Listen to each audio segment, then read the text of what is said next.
Now, when he saw the crowds, he went up on a mountainside and sat down. His disciples came to him, and he began to teach them, saying, "Blessed are the poor in spirit, for theirs is the kingdom of heaven. Blessed are those who mourn, for they will be comforted. Blessed are the meek, for they will inherit the earth.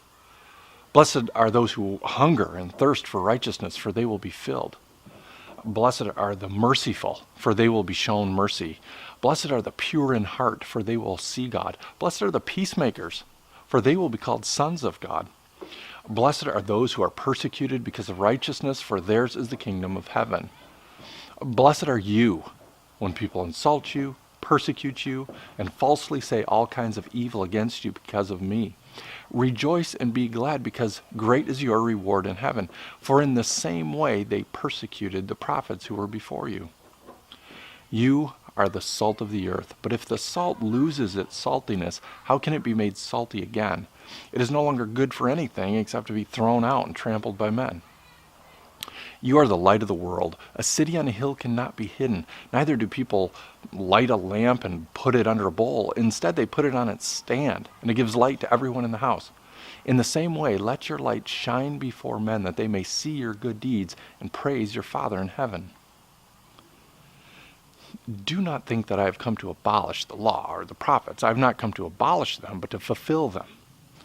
I tell you the truth, until heaven and earth disappear, not the smallest letter, not the least stroke of a pen will by any means disappear from the law until everything is accomplished. Anyone who breaks one of the least of these commandments and teaches others to do the same will be called least in the kingdom of heaven. But whoever practices and teaches these commands will be called great in the kingdom of heaven. For I tell you, unless your righteousness surpasses that of the Pharisees and the teachers of the law, you will certainly not enter the kingdom of heaven.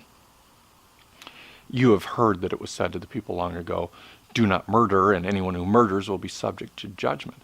But I tell you, anyone who is angry with his brother will be subject to judgment.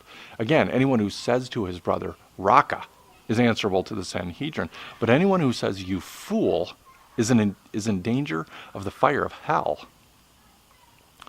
Therefore, if you are offering your gift at the altar and there remember that your brother has something against you, leave your gift there in front of the altar.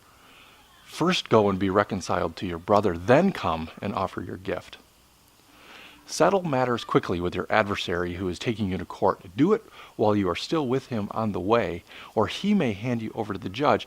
The judge may hand you over to the officer, and you may be thrown into prison.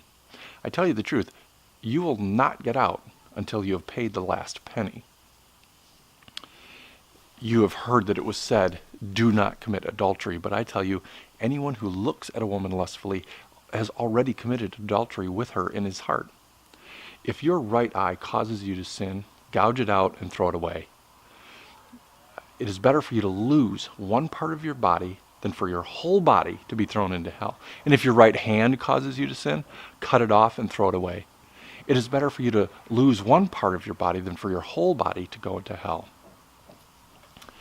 It has been said, anyone who divorces his wife must give her a certificate of divorce. But I tell you, anyone who divorces his wife except for marital unfaithfulness causes her to become an adulteress, and anyone who marries the divorced woman commits adultery.